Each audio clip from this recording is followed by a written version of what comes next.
well, my immediate reaction was, do you know what I'm going to do next?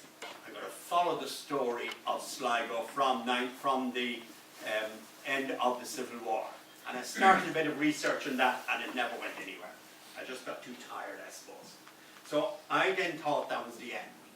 Until Four Courts Press sent me an email a couple of years ago and said, we're going to publish for the centenary, for the decade of centenaries, we're going to publish a history of every county in Ireland for the Irish Revolution.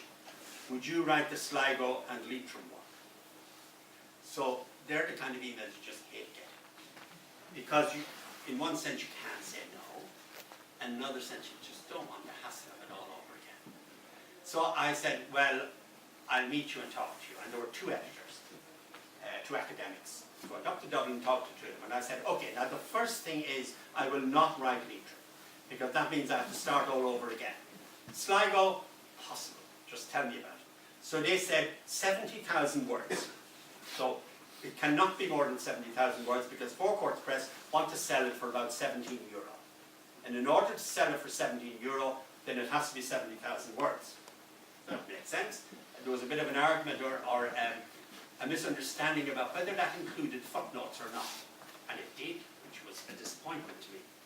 Because, you know, there's the Civil War and the War of Independence, and that's what I had to do. So you can see that it's a question of boiling it down partly. They also said it has to be popular and academic. So you swallow at that and you think, what the hell does that mean? So it means they want footnotes. Everything has to be footnoted. As briefly as possible, because you're saving time or you're saving space as well, but it has to be footnoted. So that's fine. But trying to make it popular as well, like what does that mean? It means it has to be readable for the, you know, the Joe Soap, the ordinary person. So I said, okay. So I started then. Now one thing that, of course, it was 1912 to 1923. Now when I wrote 1914 and 1921, I had missed 1912 and 1913, and it was only when I really started researching that I realized I had missed an enormous amount.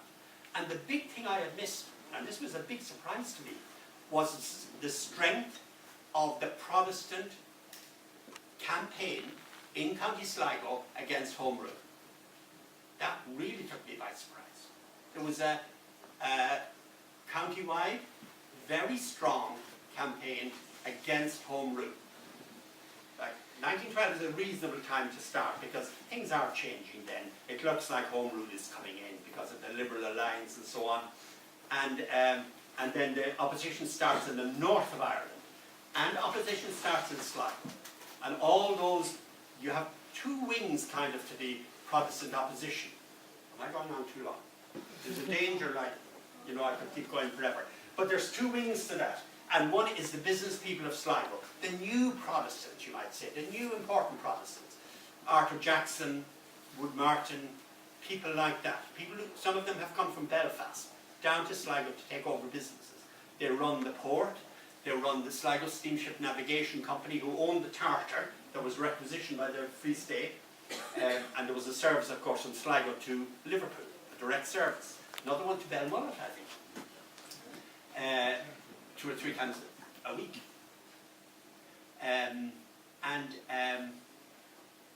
That was one. And then there was the old, the landed gentry, who by now, of course, were losing their land because of land purchase. O'Hara, Brian Cooper was a big name. Brian Cooper from Cooper's Hill, who had been MP in South Dublin for a while, and later on was MP again, I think, in the Free State. They set up branches of the Irish Unionist Alliance. In fact, the first organisation, official organisation of the Unionist opposition was a branch of the Women's Unionist Alliance. And it's actually quite striking that the Protestant, I call it Protestant, what I mean is non-Catholic, Church of Ireland and so on, loyalist as well, that it was the women who started the organisation, and they were quite active in politics, I suppose. Whereas on the nationalist side, the Irish Party didn't really have a women's section. And they weren't encouraged to do anything apart from making tea, I suppose. But the others did. And they had speakers, both their own, females from their own branch, and they brought in some from England and from north of Ireland as well. So there was a series of meetings in Sligo and in other places, and a lot of campaigning through, particularly the Sligo Independent,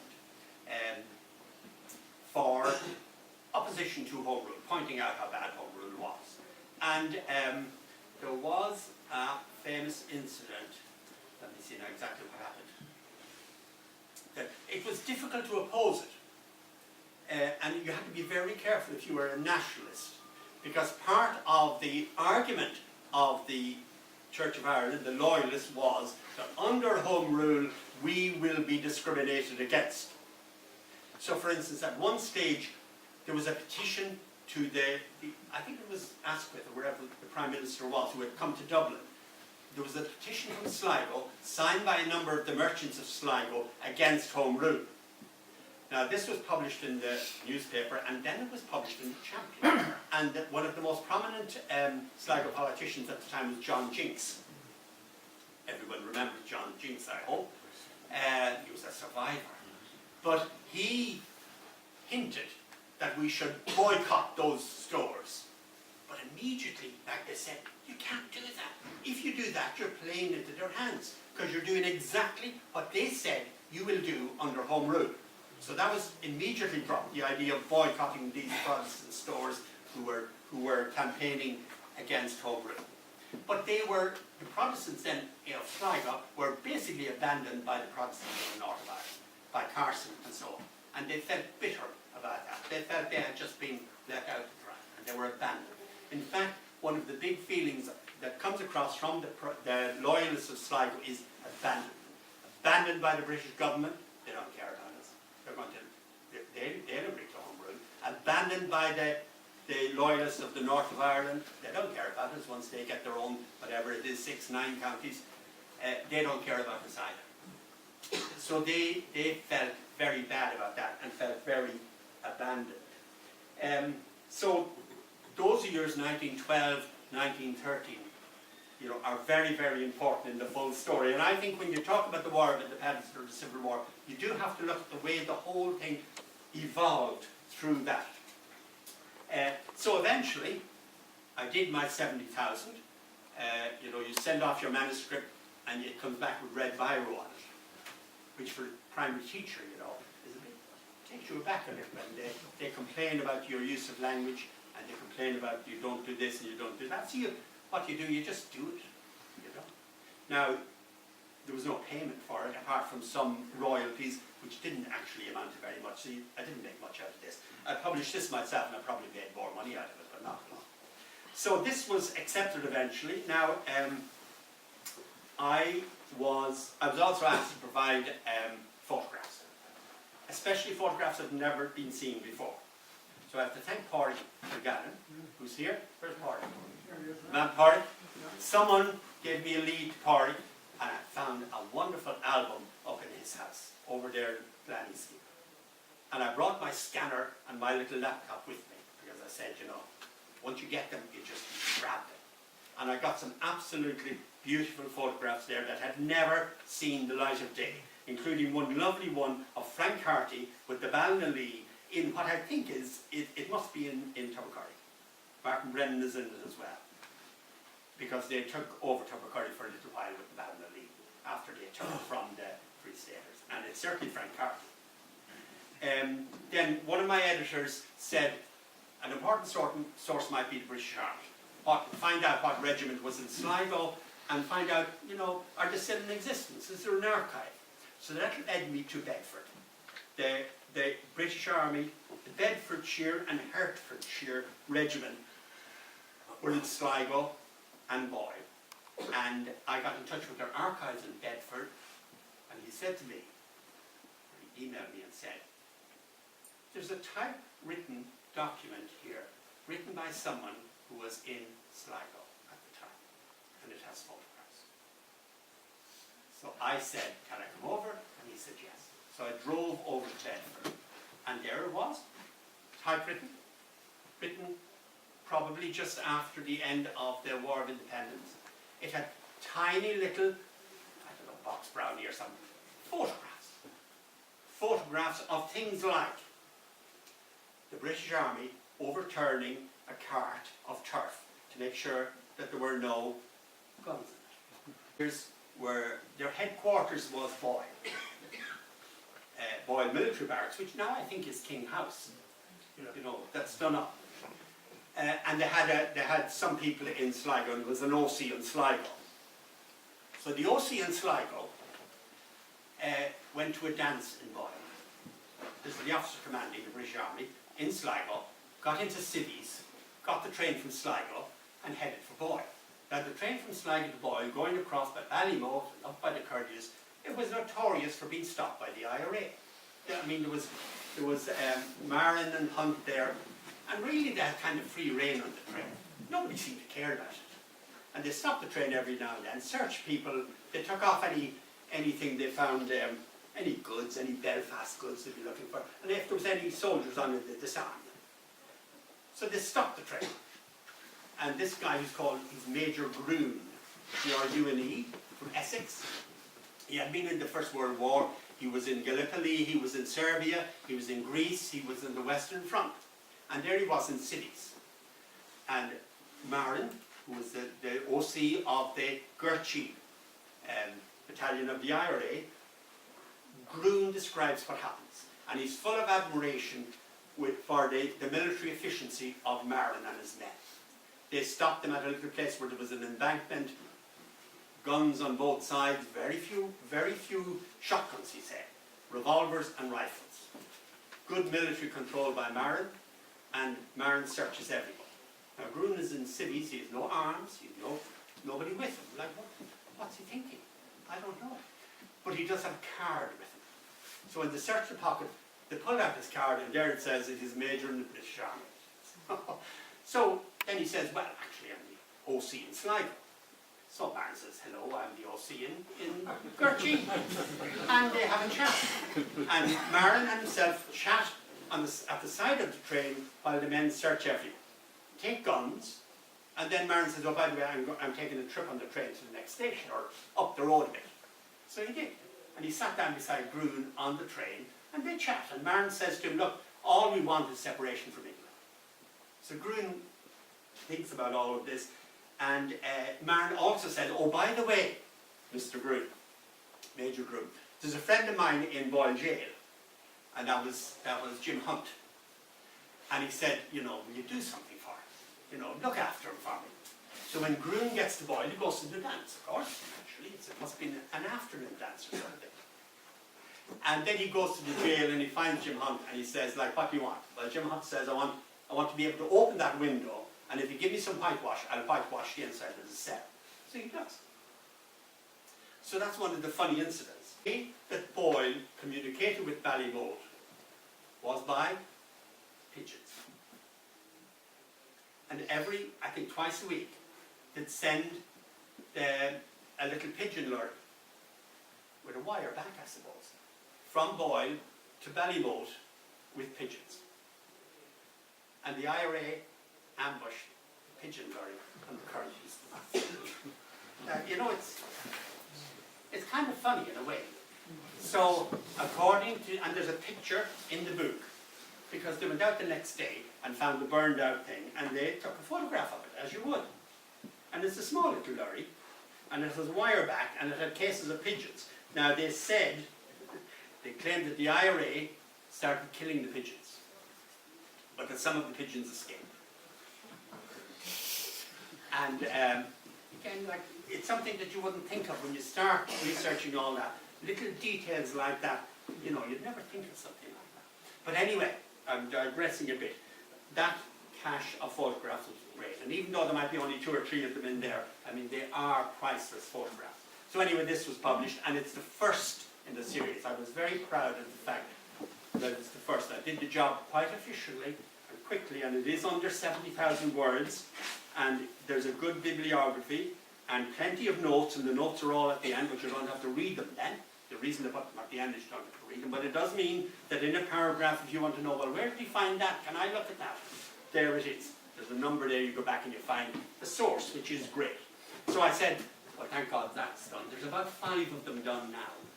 The most recent one was Limerick, Tyrone has been done, Monaghan has been done, Waterford has been done. And there are people, I think, working on the others. Mayo, somebody's working on it. In fact, the man who's working on it is a Dutchman, Joost Augustine, who has published a book on, he did publish a book on the IRA in, I think, 4 counties, including Mayo. So the last time I inquired, they said, we haven't got the manuscript yet. So the idea is that they will publish one for most counties, but you know, you just wonder how it will work out. But at least there's 5 of them, and at least Sligo is first. And it was well reviewed, and I was very, very pleased with it. And I said, well, that's it. You know, I finished my research now. And then I got an email from people in Cork University Press, and it said, we're publishing the Atlas of the Irish Revolution. Would you like to write a chapter on Sligo? And they tell me how many words.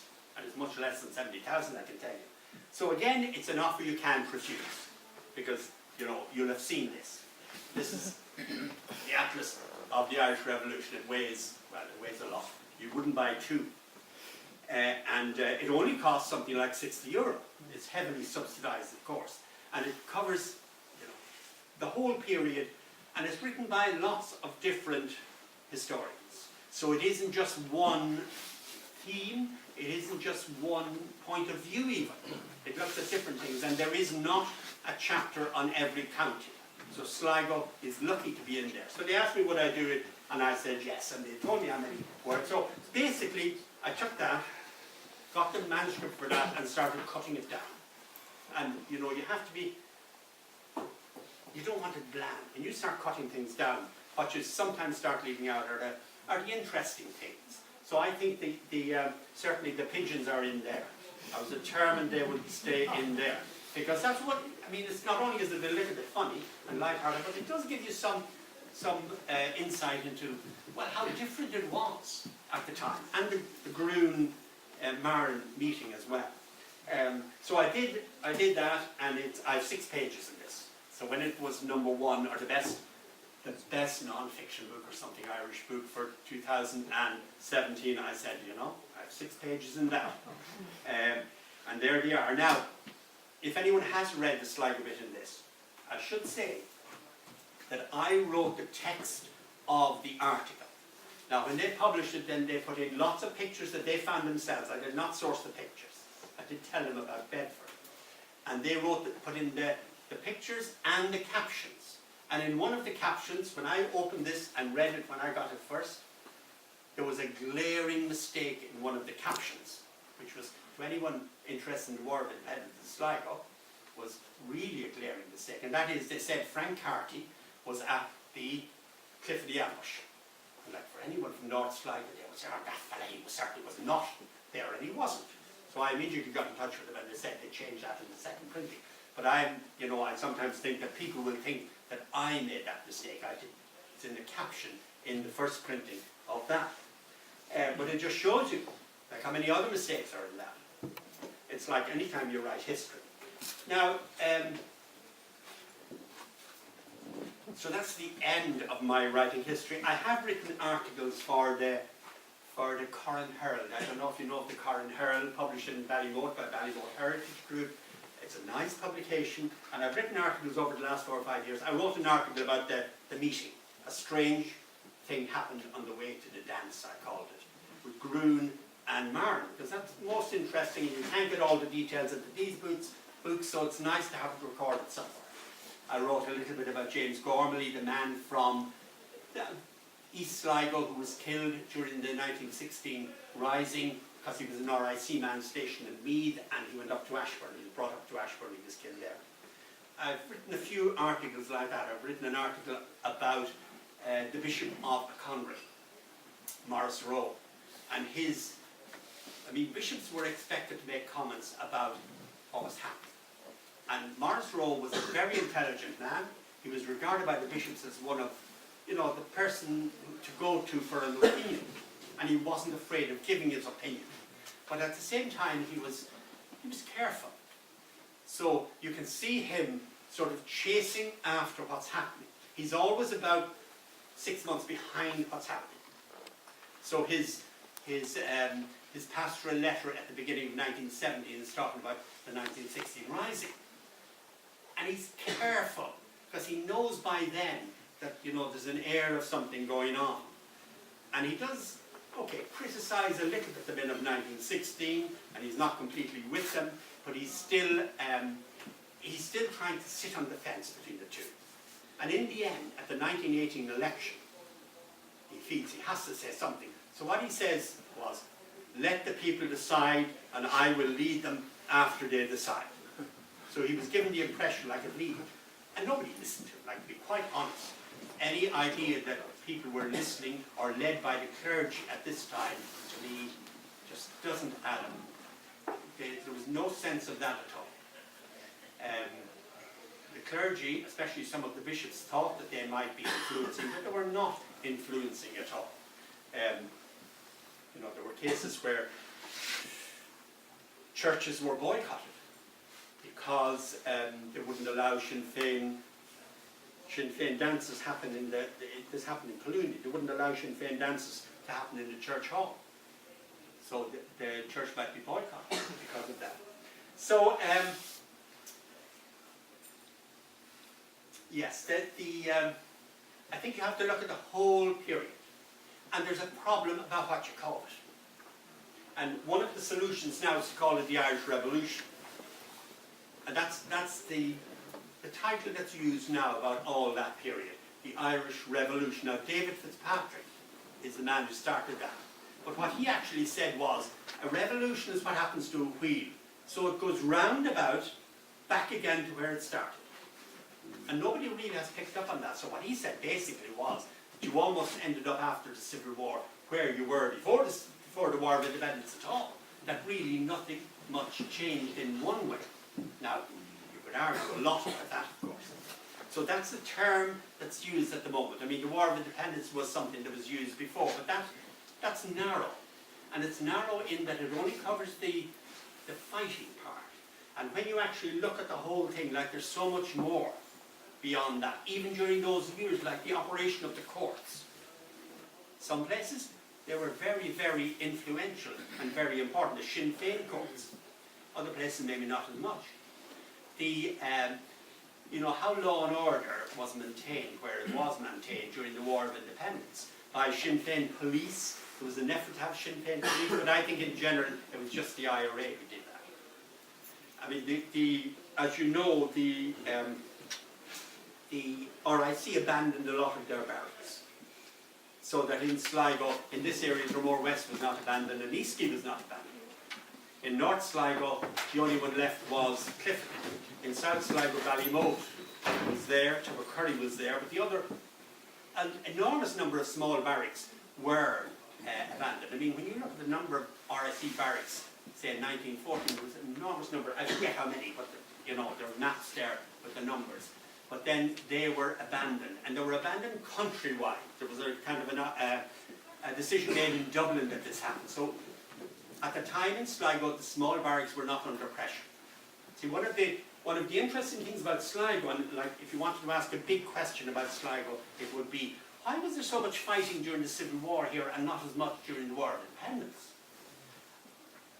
My part answer to that was, well, the part answer to that is a long answer, I suppose, but it comes down to Sinn Féin in Sligo was very, very strong. Sligo was in the top 4 counties in Ireland as regards organisation of Sinn Féin and membership. As well as that, before 1940, in 1912 I think, Sligo was one of the top 6 counties in Ireland as regards organisation of the United Irish League, which was the Irish Party. So in a way, Sligo was very politically active. No matter which side was on top, Sligo was going to be well organised. So they were well organised when Redmond's crowd were in charge. Every parish had at least one branch of the United Irish League that was very, very active. And a high membership. That's according to the police. But you have to kind of believe those figures because they're comparative throughout the country. So Sligo was one of the top 4, 5 or 6. And the same thing happened then when Sinn Féin came. Sligo was one of the first counties to get properly organised as regards Sinn Féin. And in many ways, the Sinn Féin organisation mimicked the United Irish League one. Mostly different people, sometimes the same people, but mostly a younger set. And I think that's one of the reasons why the violence, if you like, the IRA did not develop as quickly in Sligo. And in other places where the IRA developed quickly, they attacked small barracks, they stole the arms, so they were better armed, therefore they could attack more barracks. In Sligo that didn't happen. By the time the IRA were getting strong and getting organised in Sligo, then the small barracks were all closed. They weren't closed because the IRA in Sligo were strong, they were closed because nationally there was a policy of closing small barracks. So by the time the IRA in Sligo got strong, there was no small barracks to attack, and the IRA in Sligo never significantly attacked any barracks. Now there were some sniping and maybe attacks in Dromore West, Eastie. There was a concentrated effort to attack Clooney, which failed. Clifton in North Sligo, no serious attack was made on it. Ballymoor, maybe a few sniping attacks, but there was no serious attack. And no barrack in Sligo was taken by the IRA, partly because they weren't strong enough. Then the Civil War. You know, Sligo is one of the places where at the end of the Civil War there are still leaders. Pilkington and Frank Carty, North and South Sligo, are still on the run. And there are still people here who are not subdued. Sligo is not completely subdued. Now, why is that? Well, why is it so strong?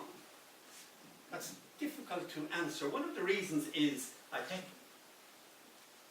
partly I think they felt they hadn't done enough fighting in the War of Independence. I think that's part of it. Another part of it is even the people involved in it. There was a group in North Sligo, Seamus Devons, Pilkington, Bradshaw, Michael Nevin, and they were very strong doctrinaire Republicans, I suppose. And they fed off each other. They were a long way away from Dublin, away from that control by Dublin. You know that McNeill's son, Brian McNeill, was sent down to them as an adjutant. I know talking to I was involved to a very, very small part in that programme that was made about the death of Brian McNeill and the Bill Baldwin killings. But it was clear that Michael McDowell, that his attitude was that Brian McNeill was sent down to galvanise these, you know, slow country bumpkins in Sligo. It wasn't the case at all. Sligo was very well organised by that time, and during the truce, Sligo was very well organised. Once the truce came, the IRA took over Sligo, and they felt they were in charge in Sligo. There was an accusation from Dublin that military law had been established in Sligo, and the IRA were in charge, and to some extent, they were right. So Brian McNeill came down, and he was sucked into the Sligo thing, and he became, of the McNeills, he became the McNeill son who took the Republican side. So I think that's part of the reason. And also they had disputes with Mulcahy and Collins. Like, it is absolutely fascinating to see a letter from Michael Collins, or a note from Michael Collins to Mulcahy, complaining about the quality of the written reports by the Sligo OC. So here's the action man, Michael Collins. What's he worried about? He's worried about the fact that he hasn't written in ink. He's worried about that you can't really read the reports that Pilkington is sending out. And poor Pilkington, you know, offers to resign. And then all his staff write up saying, we don't want Billy to resign. And he's left there. And Billy Pilkington, of course, is the OC. He's then made the OC of the whole 3rd Western Division when that's organised during the truce. So he's there during the Civil War. So I think that animosity between headquarters, Pilkington says, give us some more arms and we'll do more down here if you give us some arms. But there was no arms forthcoming, and in fact John Lynch from Sligo, the Labour man, had gone on the boat to Liverpool and was trying to get arms for Sligo and Liverpool, and Collins complained about that as well. He said, you know, we're in charge of getting arms from Liverpool and we won't have any interloper from Sligo going over there and do it. And he complained to the Sligo Brigade about that as well. So, like, the whole thing is full of fascination. Once you start getting into it, absolute fascination. Pilkington, for instance, fascinating character. of course, he became a priest, a redemptorist priest. He fought in the War of Independence, fought in the Civil War, was not captured until well after the Civil War, spent some time in the Curragh. They said he was like a saint. They said he was studying Latin there in preparation for the priesthood. He wrote a letter of resignation to the IRA soon after he was released, and he went off to study. He was sent to England to become an English redemptorist, kind of, possibly because they felt, you know, he was too involved in Ireland. He spent most of his time in South Africa, on, I suppose, the missions. Came home on retirement, and he lived in a place called Bishop Eaton in Liverpool, and he's buried there. I've been to his grave. In a little, there's a house there where the priests live, and then there's a grave outside with all these identical crosses, names on it. And just beside that there's a memorial to people who had died in the First World War, which is interesting. I went to the grave, and I met a man there who said he was great in confession. He remembered well about going to confession to Billy Pilkington. And another of the priests in the house said, he was mad on going on Mass. If there was a Mass going on anywhere in the house, he'd want to join in with it. And he never, ever spoke about his involvement. And like, he's certainly not in the pension records, he's certainly not in the witness statements. He never, ever gave any interviews. Absolutely refused.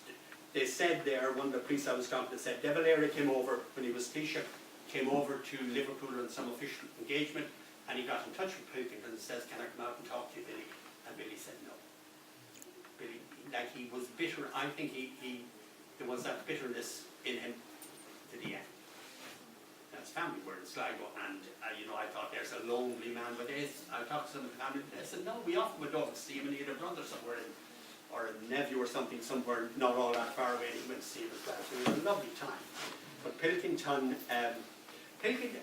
anybody who talks about Pilkington in the records talk about how nice he was. And you always think, if they say an OC is nice, that's not good. That he's not really being as good as he should be. Now, Sligo town itself during the War of Independence did not have, was there any action in Sligo town? Well, of course, there were two very significant actions in Sligo town, and that's the two jail releases, which are models of how these things should be done. The release of not the escape of Frank Carthy, it's the springing of Frank Carthy, because it was done from the outside. Now, Frank Carthy, by the way, in his memoir said, he doesn't say much about his release, all he says was, I communicated plans to the IRA outside. Now, frankly, I think that's rubbish. All the plans were done outside by Pilkington and his men, and the operation went so smoothly. Because he had been rescued, from then on they put a military guard inside in the jail. Almost a year later, in probably June 1921, three IRA commandants, Frank O'Byrne from Collooney, Charlie Gildea from Tubbercurry area, and the man from Riverstand, Tom Dylan, were taken out of Sligo jail in an almost identical operation. What were the military guard doing? They were asleep. Reports afterwards said they'd fallen asleep. Well, then nothing had happened for a year, like, wouldn't you go asleep? But apart from those two, there was no sniping in Sligo, nothing like that. But partly, I suppose, because it was very much a loyalist town, to some extent. There were a lot of police in it. The police who had been taken out of the small barracks were brought in there. There was also the soldiers were there. The barracks was occupied. So maybe that's the reason. North Sligo as well had very little action. Okay, it had the Cliffany ambush early on. One policeman killed in a very random kind of attack towards the end. A harmless policeman, I think, just shot on his way out to buy cigarettes or something. But there was hardly another serious incident, and that's said by somebody in the witness statements like that. Nothing happened after that. So most of the action during the War of Independence really would have been, small-scale sniping, and that stopping of trains on that Collooney to especially Ballymote to Boyle line, was a lot of that as well. Certain amount of you know, there was the Belfast boycott, so trains were often stopped and anything that came from Belfast was taken off, thrown in the river or used or whatever. And then of course there was great animosity between North Sligo, Pilkington and Frank Carty in South Sligo. That was the big animosity. After the reorganisation in the time of the truce, when the 3rd Western Division was formed, Frank Carty was supposed to be under Liam Pilkington, because Pilkington was the OC of the 3rd Western. And I think, if I remember rightly, Carty was offered kind of to be his subordinate, and he refused. Instead he was OC of the South Sligo Brigade under the 3rd Western, so in theory he was under Pilkington, but he certainly wasn't a subordinate or anything like that. Carty just did what he wanted to do himself in South Sligo. So that, but yet both were anti-treaty. So that was very interesting too. I mean, the little animosities like that, and that happened in a lot of places, not just in Sligo, and probably in, you know, in small areas in Sligo as well. Sorry, was that one of the reasons why McNeill was sent down? I don't know. To, I feel that it was just the centre of keeping, but maybe it was. no, I know I would have Italian one quite double on that issue, you know, and that was one of the explanations how. That's very well could be. Yeah. That hadn't occurred to me, but The very, very well animosity could be. Michael, could you say a little bit about the liberation of Ballina by the Republicans in September of 1922? To be honest, the men around here would have been... Well, one of the things, when you're studying Sligo, you draw very, very careful borders around Sligo, and if it's straight across the border you say, no, you might mention Ballina, but that's all. So, no, I don't, I mean, that was with the Ballina, wasn't it? Yeah, that was with the Ballina. Ballina was taken by the Republicans at Clooney Rock in a kind of a subsidiary. I think there was one ambush there, and the driver of the Ballina just put his foot down and went once the ambush started. And he ran into another group of Republicans from Sligo town, or from North Sligo, further on the same road, and then they were taken.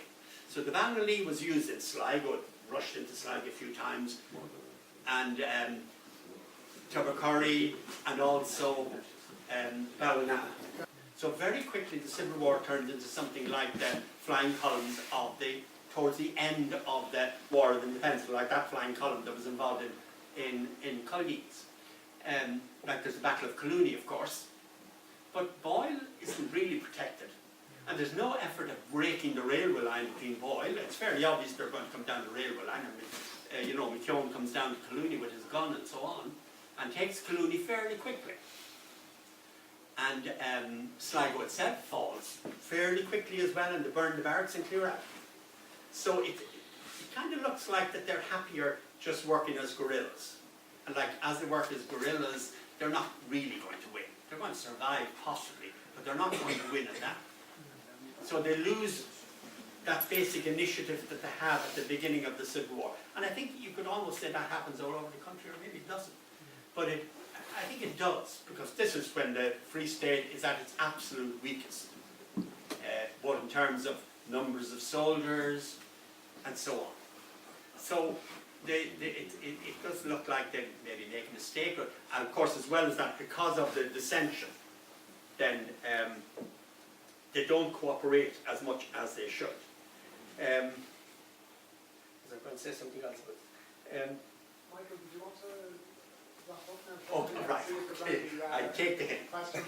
Yeah. There might be a number. I mean, one of the things I would say about the whole thing that you do learn is that when you come to it from where we are now, it does look like this happened and then this, and there's a seamless development, and this is the natural way it was going to happen. But you have to think that no, that is not the way. If you were back in 1960, you have no idea what's going to happen, and in one sense, anything can still happen. So what happened doesn't have to happen, so in a way you have to look for a reason why it does happen. Like after 1960, there's a great time, the end of 1960, 1970, where no one really knows what happens. There's a group of young politicians in Sligo who think they might go Sinn Féin, but they're not sure about it. And they're certainly not going to be on the wrong side. So they hold their fire. Dudley Hanley and people like that who are very prominent Sinn Féiners. He's the first Sinn Féin mayor of Sligo. But he holds his hand for a while, certainly until after the Roscommon by-election. So there's, from here it looks like it's almost inevitable what did happen, but it's not inevitable. So you have to kind of think of that as well. And I suppose the other thing then is that you do realise then as you study locally, there is a tendency to think that everything starts in Dublin and spreads out from Dublin. And that here in Sligo, Mayo and so on, that we're going to get the end of it. But it's not like that. Some things start, like for instance the rise of Sinn Féin. Sinn Féin is far more powerful in the west of Ireland than it ever was in the Midlands or in Dublin.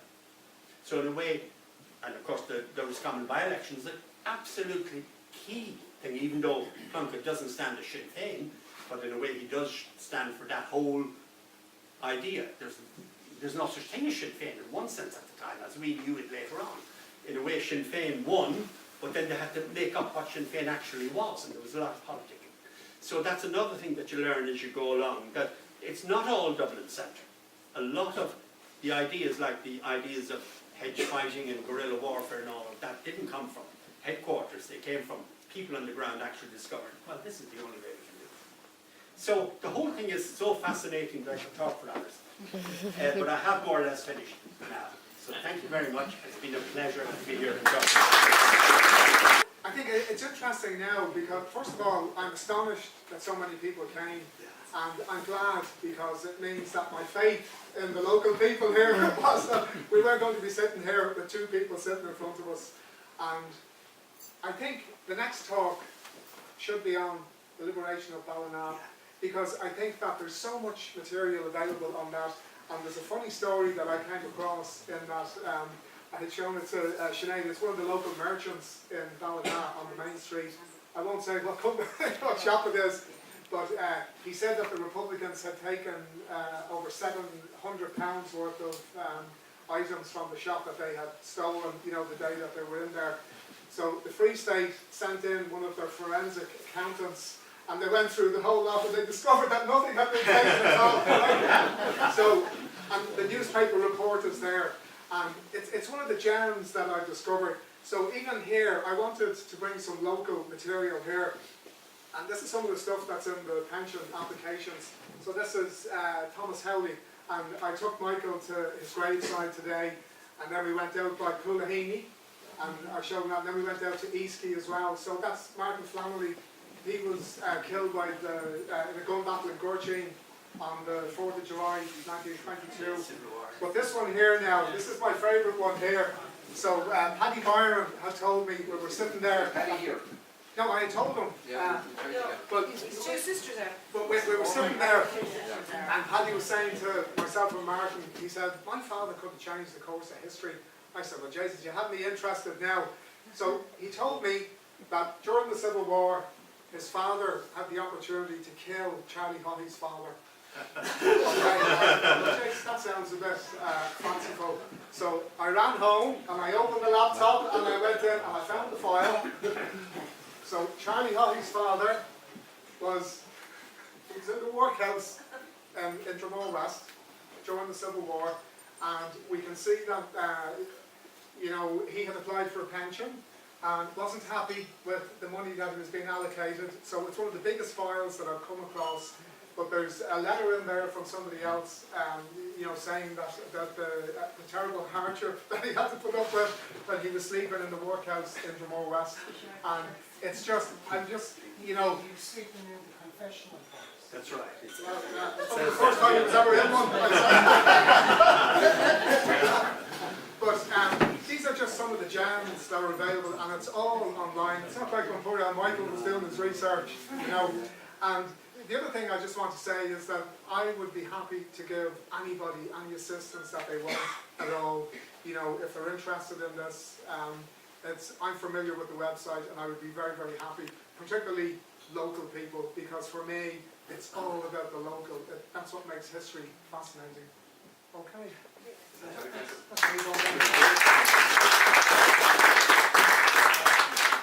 questions for Michael. Can we find Mr. Jordy and see